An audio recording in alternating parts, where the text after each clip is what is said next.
Rina, stop washing clothes outside at night. The night is not for you, her grandmother begged and warned. Rina rolled her eyes. Nana, leave me alone. I've been washing my clothes at night and nothing ever happened. I can't sleep with dirty clothes lying around. The night breeze dries them faster. I just hope you won't learn the hard way, her grandmother muttered. Rina was the most beautiful girl in the village of Ejemu. People often stopped to admire her smooth dark skin, her bright eyes, and her gentle smile. But what made Rina different was her strange habit. She always washed her clothes at night, while others in the village scrubbed and rinsed their clothes before sunset. Rina waited until darkness wrapped around the huts like a thick blanket. Then she would fetch her bucket, soap, and cloth, humming softly as she walked to the back of her house. There, under the moonlight, she would kneel and begin to wash her clothes, the sound of water splashing into the silent night. Her mother, Yemi, had warned her many times. Rina, washing at night is not good. Spirits walk when the sun sleeps. The sound of splashing calls them. But Rina would laugh. Mama, that's just an old story. I like the quiet night. The air is cool and the water feels better then. Her grandmother, Nana, who rarely spoke, looked at Rina one evening with tired eyes. It's not the water, she said softly. It's what the water calls in the dark. Rina didn't take her seriously. She thought Nana was just being old and fearful. What could possibly happen from washing a few clothes? So that night, as usual, Rina carried her bucket and walked to the back of the house. The moon hung low, bright and white. The night air was calm. She hummed to herself as she dipped her hands into the cold water and began scrubbing her wrapper. The frogs croaked, the wind was still, and the sound of soapy water filled the air. Everything felt peaceful until she reached for another cloth and a chill ran through her arms. The air changed. It became too quiet. No frogs, no crickets, no rustling leaves, only silence. Then she heard it, a slow, soft sound, like someone beside her was also washing. Rina froze. Her breath caught in her throat. She turned, but no one was there. Just her bucket, her clothes, and the quiet night staring back. She swallowed hard and quickly finished washing, her heart pounding. When she finally went inside, she tried to laugh it off. But deep down, she knew what she heard wasn't the wind. That night, Rina couldn't sleep. She lay on her mat, eyes open, staring at the ceiling as the faint sound of splashing water replayed in her mind. She could still hear it clearly, slow, steady, and deliberate, like another pair of hands had been wringing water beside her, but she had seen no one. Maybe it was the wind, she whispered to herself, turning on her side. But the more she tried to convince herself, the more her skin prickled with unease. At breakfast, she finally spoke. Mama, did you hear anything last night? Yemi looked up from the pot of porridge. No. Why? Was there a noise? Rina hesitated. I thought I heard someone behind the house. Yemi stopped stirring the pot. Rina, I've told you before, washing at night is not good. When you pour water after the sun sleeps, you invite things that were never meant to be seen. Rina rolled her eyes. Mama, it was just water. The wind probably moved the bucket. You and Nana always make everything sound scary. Nana, sitting quietly in the corner, didn't lift her eyes from the yam she was peeling. It wasn't the wind, she murmured. Rina froze for a moment, then forced a laugh. You two worry too much. But even as she smiled, her chest felt heavy. That evening, as the sky turned red and gold, Rina found herself staring at the back of the house again. Her bucket sat there, empty and harmless. The night before flashed in her mind, but she shook it off. I won't let silly stories scare me, she said aloud, lifting the bucket and filling it with water. I'll finish quickly. The moon rose as she began washing her clothes. The air was cool and silent. She dipped the first cloth in the water, scrubbed and squeezed. The sound of splashing filled the still air. Then she heard it again. Splash! Splash! Her hands froze mid-air. She looked around, her heart racing. The yard was empty. The shadows of the mango tree danced slowly under the moonlight. Who's there? She whispered. No answer. She bent over and dipped another cloth, but the water was cold, colder than before, like ice. She frowned and touched it again. Then the bucket shook, just once. Her breath caught. The cloth slipped from her hand and landed in the dirt. Who's there? She asked again, louder this time. Silence. Then, from behind the bucket, came a faint voice, soft and breathy, almost like a sigh. Let me help you wash. Rina's scream tore through the night. She dropped the bucket and ran, her wet feet slapping the ground. She didn't stop until she reached the door. Inside, Nana was already standing, clutching her walking stick. What happened? Rina couldn't speak. She just pointed toward the back of the house. Nana's eyes narrowed. It has noticed you. Rina stayed indoors the next day. Her hands trembled whenever she remembered the voice that whispered, "Let me help you wash." Every sound startled her. The broom sweeping, the goat Meh. bleating, the sound of her own mother's footsteps outside. Her heart wouldn't stop beating fast. She sat quietly by the window, staring at her bucket. It stood near the back door, dry now, harmless in the daylight, but she couldn't shake the image of it shaking on its own the night before. "Rina, eat something," her mother said, placing food beside her. "I'm not hungry," Rina muttered. Yemi sighed deeply. "You see what I warned you about? The night is not meant for us. When you call water after dark, something else answers." Rina looked up. "Mama, it was just a voice. Maybe I imagined it." But Nana, who was tying herbs into a bundle, stopped and turned slowly toward her. "You didn't imagine it." Rina swallowed hard. "Then what was it?"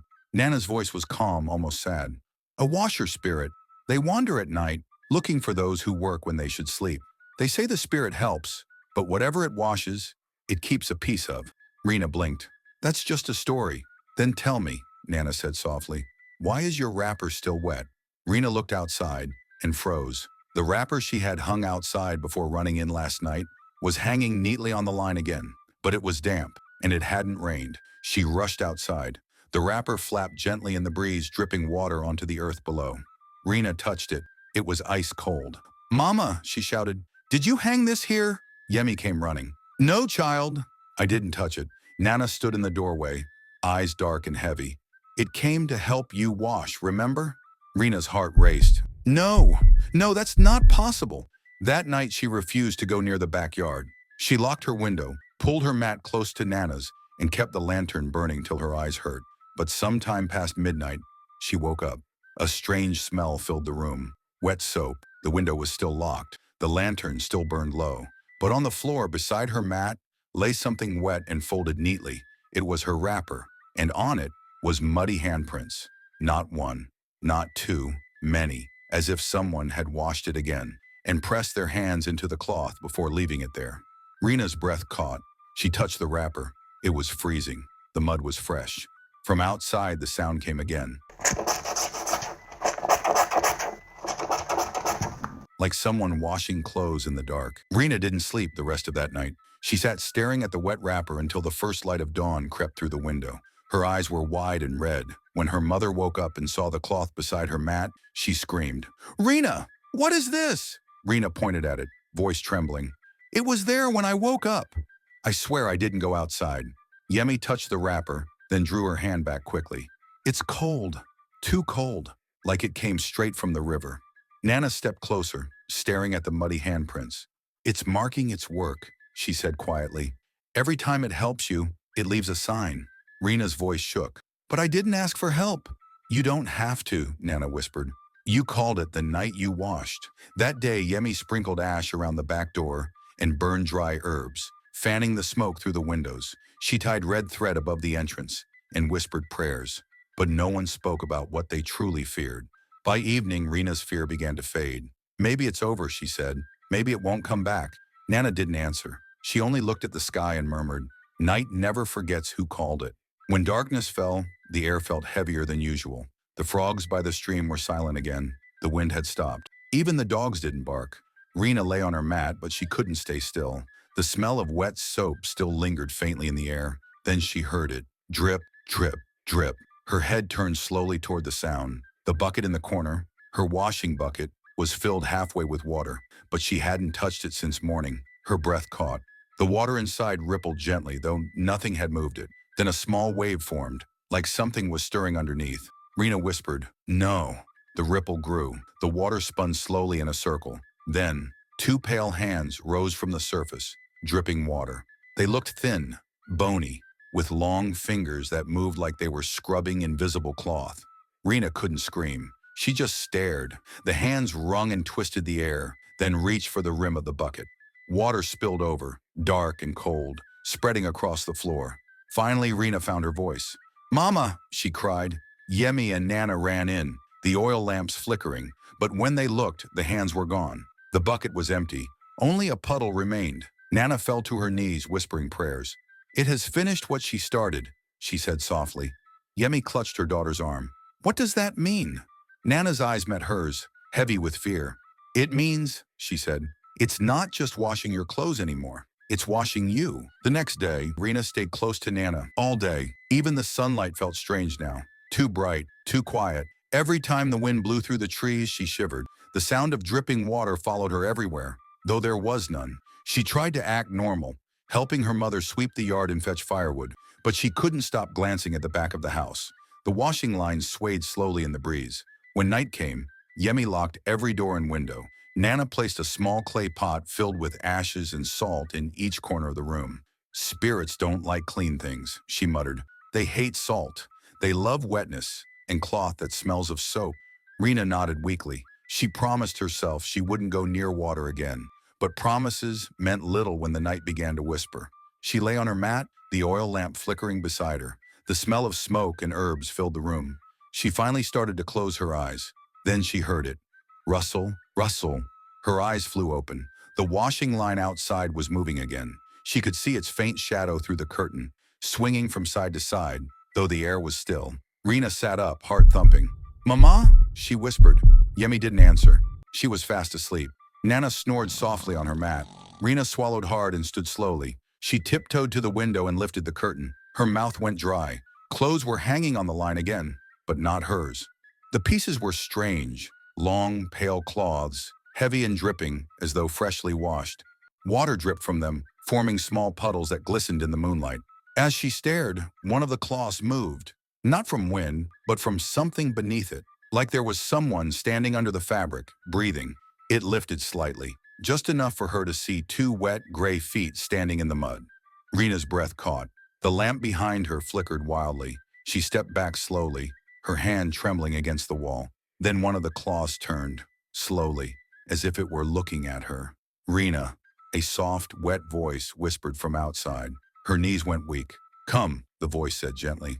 "Come hang yours beside mine." Rina stumbled backward and knocked over the lamp. The flame died instantly. The room plunged into darkness. From outside came a sound. Flap, flap, flap, as though dozens of soaked clothes were now moving on their own, twisting and ringing in the air. She screamed. By the time Nana and Yemi lit the lamp again, Rina was sitting against the wall, shivering and pointing toward the window. But when they looked out, the line was empty. Only drops of water fell from the rope, one by one, into the dirt below. Nana whispered, "It's not just washing anymore. It's waiting for her to hang something again." Rina didn't step outside for 3 days. She couldn't. Every time she thought of the clothes swaying on the line, those pale shapes that breathed and called her name, her stomach turned. But strange things began to happen even inside the house. Every morning, one of her washed clothes appeared wet again, though she hadn't gone near water. The wrappers that hung dry the night before would be damp and folded neatly by her mat at dawn. At first, her mother thought it was the dew, but dew didn't leave marks. On the sleeves and corners of the cloth, there were faint, thin lines, like the prints of long fingers. Nana didn't speak much. She only burned herbs every night and sprinkled salt by the door. But Rina could see it in her eyes. She was worried, very worried. That evening, the moon rose full and heavy. The air outside was quiet, too quiet. The village dogs barked once, then stopped suddenly. Rina sat close to the fire, hugging her knees. "I can't keep living like this," she whispered. "I'm scared to sleep, scared to wake up, scared to touch my own clothes." Nana placed a hand on her shoulder. "Fear is what it feeds on. Don't speak its name. Don't think about it." But it was already too late, because the night was listening. When the fire burned low and others slept, Rina lay awake on her mat. Her eyes stared into the dim shadows dancing on the wall. The air felt colder. The smell of wet soap returned, faint but sharp. Then she heard it. Hum, hum, hum. A song, soft, watery, like someone washing clothes and humming gently to the rhythm. The sound came from outside, from the washing line. Rina sat up slowly, her heart thudding. She covered her ears, but the tune grew louder, clearer. It wasn't just humming anymore. There were words now. "Rina, Rina, your cloth is dirty. Let me make it clean." Her mouth went dry. She whispered, "Mama," but her mother didn't stir. Nana turned in her sleep, mumbling softly. The song continued. "Come outside, just one cloth. Come and hang it with mine." Rina covered her face, trembling. "No, no." The wind outside picked up suddenly, flapping the line. Flap, flap, flap. The window shook. Then came a soft knock. "Rina." The voice was closer now, sweeter and softer. "Your hands must be tired. Let me wash it for you." Rina pulled the blanket over her head and pressed her palms to her ears. But the voice slipped through, wet, whispering, kind. Rina! The air turned cold. The lamp flickered. When she finally dared to peek out, she saw something glisten by the window, a wet handprint sliding slowly down the wall. She screamed. Nana woke instantly, chanting under her breath. The wind died. The song stopped, but the handprint remained. And by morning, the line outside was full again. 10 white claws hanging, dripping silently, swaying in the dawn light. None of them belonged to Rina. Rina refused to go near the window. She sat beside Nana, helping her grind pepper, trying to act normal. But every few minutes, her eyes darted to the back door, the place where the dripping handprint had been. It was gone now, but the air around that corner felt heavy, like the house itself remembered what had happened. That night, Nana placed a bowl of ashes and crushed leaves at every corner of the house. Don't speak to anyone who calls you from outside, she warned. Even if it sounds like me, even if it sounds like your mother. Rina nodded silently. When the moon climbed high, the house fell into its usual uneasy quiet. The fire burned low. The lamp's flame danced weakly against the wall. Rina lay on her mat, eyes open. She could hear her mother's slow breathing, Nana's faint snores, and the night insects outside. Then a single knock on the back door. Rina froze. She waited. Maybe it was the wind. Maybe something had fallen. But then came another knock. Mama, Rina whispered, shaking her mother gently. Did you hear that? Yemi stirred, half asleep. It's nothing, child. Go back to sleep. But Rina couldn't, because as soon as her mother closed her eyes again, the knocking returned. Louder this time. Nana sat up suddenly. Don't answer it, she whispered. The knocking stopped. Then came a voice. Rina! Her blood turned cold. The voice was gentle, like a mother calling her child home after play. Rina, it said again, your clothes are still dirty. Come, I will wash the rest. Just one more. Rina pressed both hands over her ears. Tears rolled down her cheeks. Go away, she whispered. The voice laughed softly.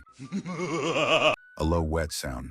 You called me, remember? You poured water under the moon. You sang. Now let me finish the washing. Then, tap. Not a knock this time, right by the window. Rina turned her head slowly. The curtain moved gently, though the air was still. Then she saw it, a shadow behind the fabric. Tall, narrow, unmoving. The curtain swayed again, and from beneath it, a single drop of water fell onto the floor. Rina screamed. The lamp flickered out. Nana rushed forward, chanting old prayers. Yemi grabbed Rina's hand, both of them shaking. The knocking stopped. The voice vanished. Only the puddle of water remained by the door, small, still, and shaped like a footprint. Nana whispered as she sprinkled salt over it. It's not outside anymore. Now it knows the way in. Morning brought no comfort. The sun rose, but the light felt weak, pale, like it didn't want to touch the house. Rina sat outside with her mother, spreading cassava on the mat to dry, but she could still hear the faint splash of water in her mind. Every sound made her flinch. The creak of the bucket, the rustle of the line, the whisper of wind through the trees. Stop thinking about it, Yemi said softly. I'm trying, Rina whispered back. Nana came out of her hut, her cane tapping the ground. Trying isn't enough. The night knows your name now. Rina turned quickly. Then what do I do? Don't feed it with fear. Don't listen if it sings again. Don't answer if it knocks, Nana said. That evening, the sky grew darker earlier than usual. Clouds covered the moon, and the air smelled faintly of soap again, sharp, wet, and cold. Inside the house, Rina sat by the fire while her mother and grandmother murmured prayers. She stared at her basket of clean clothes beside the wall. Each piece was folded perfectly, but one corner of a wrapper seemed damp. She reached out and touched it. It was cold. She pulled her hand back instantly. Mama, this cloth is wet again.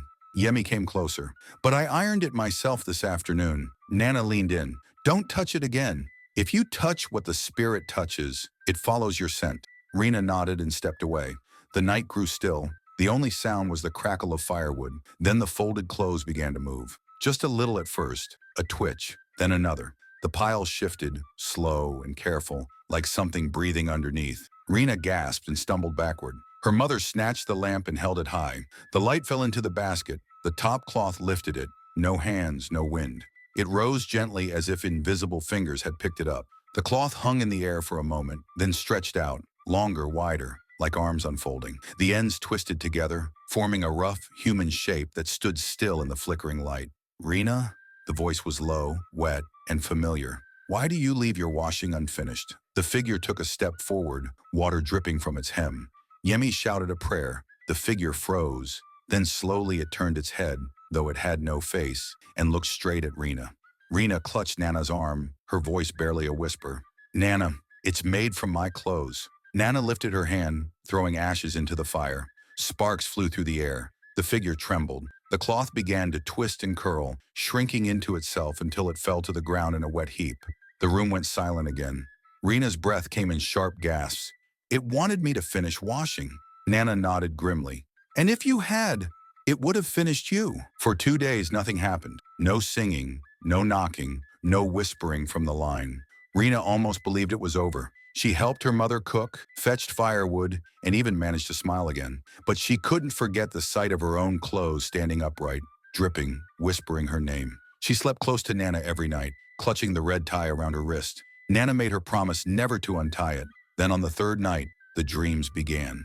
Rina dreamt she was by the river, standing barefoot in the cold water. Her clothes floated all around her, spreading across the surface like lilies. A soft voice hummed from beneath the water, rising and falling with the ripples. Rina, wash with me. She tried to run, but her feet were heavy, stuck in the mud. The water around her turned darker. Something brushed her ankle, something cold and smooth. Then she woke up, breathing hard. Her wrapper was soaked. The smell of river water clung to her skin. Yemi was already awake, watching her. You dreamt again, she said quietly. I heard you whispering. Rina nodded slowly. It called me to the river. Nana entered, holding a small calabash of salt. Then it has not gone. It's calling you home, Rina's lips trembled. But I didn't answer. You don't have to, Nana said softly. The spirit remembers the sound of your washing. It knows your hands, your rhythm. When you scrubbed that night, you copied its song. Now it wants you to finish it together. That afternoon, Yemi poured the remaining water from Rina's bucket, but that night the voice returned, stronger than before. It came from the window, soft and steady, like the rhythm of water beating against a stone. Rina. Rina froze on her mat. Rina, the night is clear. Come to the river. The water is waiting. Her heart pounded. No, she whispered. I'm not going. Come, the voice urged, now closer, warmer. Your hands are meant to wash. You can't hide forever. Nana sat up instantly, grabbing the clay bowl of ashes. Don't speak back, she warned, but the voice was inside now, inside her head, gentle, echoing like a lullaby. Come to the water. Come wash with me. The floor creaked. Rina looked down and gasped. A thin line of water was sliding across the floor, coming straight toward her mat. It shimmered faintly under the lamplight, moving on its own, like a tiny stream seeking her feet. She jumped back. The water followed. Nana threw salt in its path, and it stopped instantly, hissing softly before disappearing into the cracks of the floor. The house grew silent again, but the air was damp and heavy, smelling like the river. Rina clutched her wrist where the charm burned faintly warm against her skin. Nana whispered, it's growing stronger. The next time it calls, it won't use dreams. By the next evening, Rina could barely speak. Her eyes were hollow from sleepless nights, her skin pale under the moonlight that crept through the cracks in the wall. She hadn't eaten since morning. Yemi sat beside her, whispering prayers. Nana stayed near the fire, stirring a pot of herbs that filled the air with a thick, bitter scent. Stay awake, Nana warned. Don't close your eyes tonight. Spirits like to come when you drift between waking and dreaming. Rina nodded weakly. Nana, why me? Because you ignored the first warning, Nana said quietly, and because the river remembers. The night deepened. Outside, the village was silent, too silent. No frogs, no crickets, no dogs barking. Then came the sound. Splash, slow and steady, like hands beating water against stone. Rina's breath hitched. She turned to her mother, but Yemi's eyes were closed. Nana gripped her cane tightly. It's here, she whispered. The sound grew louder. And then, faint singing drifted through the window. Rina, your cloth is still dirty. Rina, come rinse it clean. The voice was beautiful and haunting, like someone smiling through tears. Rina shook her head, whispering, no, I'm not coming. But the air grew cold. The floor dampened beneath her feet. The smell of river water filled the room. Then she saw it, through the window. A woman stood by the washing line. Her hair was long and black, dripping wet, clinging to her face and shoulders. Her clothes were made entirely of white wrappers, wrappers that moved and fluttered as though alive. The woman's skin shimmered like moonlit water, her eyes dark and endless. She smiled. Rina? Rina's throat went dry. She stepped backward, toward Nana, her hand trembling. The woman lifted her pale hands. I washed them for you, she said softly. All your clothes, All are clean now. Rina shook her head. I didn't ask you to. The smile faded. The woman tilted her head slowly. You called me when you washed under the moon. You made my song yours. You shared my night. Then she raised her hand again. A wet cloth floated toward the window, pressing against the wall. It dripped and writhed like it was alive. Rina screamed. Nana shouted a prayer, and she threw the dry herbs into the fire. The smoke filled the room instantly. The air hissed, and the woman outside let out a low, sorrowful cry. The floating cloth fell still. When the smoke in the room cleared, the woman was gone. Only one thing remained outside, Rina's wrapper, hanging on the line, fluttering gently in the wind, though the night was still. Nana whispered, she's claimed one piece. She won't stop until she takes the rest. The next morning, the air in the village felt heavy. The clouds were low, pressing down like a hand over Ejemu. The wind carried a smell of wet clay and river reeds. Even the chickens stayed quiet. Rina sat outside, staring at the single wrapper that still hung outside. It hadn't dried. It swayed gently even when there was no breeze. Her mother tried to cut it down, but the cloth would not come loose. The knot was wet, slippery, and cold. Nana's voice was low but firm. She tied the cloth herself. You must go to her, child. You must end what you started. Rina's eyes widened. No, Nana. I can't go there again. Nana pressed a small calabash into her hands. Inside was river sand mixed with salt and white chalk. This will keep you safe for a little while, but you must walk to the river before the moon is full. Tell her you are sorry.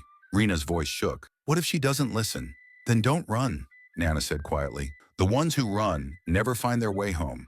That night, when the moon climbed high, Rina wrapped herself in a white cloth and began the long walk to the river. The trees rustled softly as if whispering to each other. The path glistened faintly with dew, but every few steps, she saw tiny wet footprints, too small to be hers, leading the way ahead. She followed them. The closer she came to the river, the louder the sound of washing grew. Like someone working just beyond the trees. Then she saw her, the woman from the night before, kneeling by the riverbank, her long hair floating on the water. She was washing something carefully, rhythmically, humming the same tune Rina had heard in her dreams. Rina's voice quivered. Please, stop. The woman looked up slowly. Her eyes were calm, dark, endless. I cannot stop, Rina. The water never sleeps. Rina took a step forward. I didn't mean to call you. You did more than call, the woman said softly. You joined me. The moment you sang, the moment you washed after midnight, the river doesn't forget. Rina takes out the calabash she hid in her wrapper and holds it with both hands. Take this. Take it back. I'm sorry. The woman stood, her wrapper clinging to her body like water itself. You learned to wash without seeing what lies beneath. Now you must look. The river's surface began to ripple. Faces appeared briefly under the moonlight. Faces of other women, their eyes closed, floating just beneath the surface. Rina gasped and stepped back. The woman smiled sadly. They washed before you did. Rina dropped to her knees. Please, let me go. Then the woman touched Rina's cheek with her cold, wet hand. Go home, child of soap. But remember, if you ever hang your clothes under my moon again, you'll wash forever by my side. The air around them was still. The river went quiet. The woman's form shimmered once, then dissolved into mist, leaving only ripples behind. Rina sat trembling by the water, clutching the calabash. Her hands smelled faintly of soap and river mud. When she finally looked up, dawn had begun to break. By sunrise, the river was calm again, as if nothing had happened. Rina walked home barefoot, her wrapper heavy with mist, and her heart pounding with every step. The birds were singing, but she could not enjoy the sound. She could still feel the touch of that cold hand on her cheek, soft, gentle, and unforgettable. When she reached the compound, Nana and Yemi were waiting by the doorway. The old woman rushed forward, holding Rina tightly. Child, you went? Rina nodded weakly. She spoke to me. Nana's grip tightened. And she told me never to wash again at night, or she will make me one of her own. Yemi began to cry quietly. She wiped her daughter's face, whispering, You're home now. It's over. For the first time in weeks, the air inside the house felt light again. The walls didn't seem to breathe anymore, and the smell of river water was gone. Rina helped her mother sweep the compound. They cooked yam porridge and shared a quiet meal. But when Rina went to hang her wrapper inside the room to dry, she noticed something strange. On the lower corner of the cloth, there was a faint, pale handprint. It wasn't wet, just there, like part of the fabric itself. She tried to scrub it out, but it didn't fade. The more she rubbed, the clearer it became, shimmering faintly in the sunlight, as if made of light and shadow together. Rina's heart sank. She folded the cloth quickly and tucked it deep inside her chest box. It's nothing, she whispered to herself. It's only a mark. That night she dreamed again. She was standing by the same river. The moon hung low, bright and silver. All around her, dozens of white cloths floated gently on the surface of the water. The same humming drifted through the air. And then she saw her own wrapper among them, drifting, clean, soft, glowing faintly in the moonlight. The water woman's voice came from the darkness, soft and sweet as always. Rina, you forgot one cloth. Rina woke up gasping, sweat dripping down her face. She looked toward her wooden chest, the one where she had hidden the wrapper. The lid was open, and the wrapper was gone. Outside, a slow wind blew across the yard. Rina stood frozen by the door listening. In the distance, faint but clear, came the sound of water being wrung out, followed by a voice she would never forget. Rina, come help me finish. Rina ran back inside screaming. She thought everything was over. Do you think Rina can break the curse? Always listen to warnings and elders, even if you don't believe in it, because some warnings are not just warnings, they are traditions. But from that day on, no one in the village of Ejemu ever washed clothes after sunset again. Do you think Rina truly escaped the water woman, or is part of her still trapped in the river? Why do you think the spirit wanted Rina to help her finish? After hearing this story, would you ever wash your clothes outside at night again? If you enjoy the story, please like, subscribe, and comment for more captivating stories. Love you all.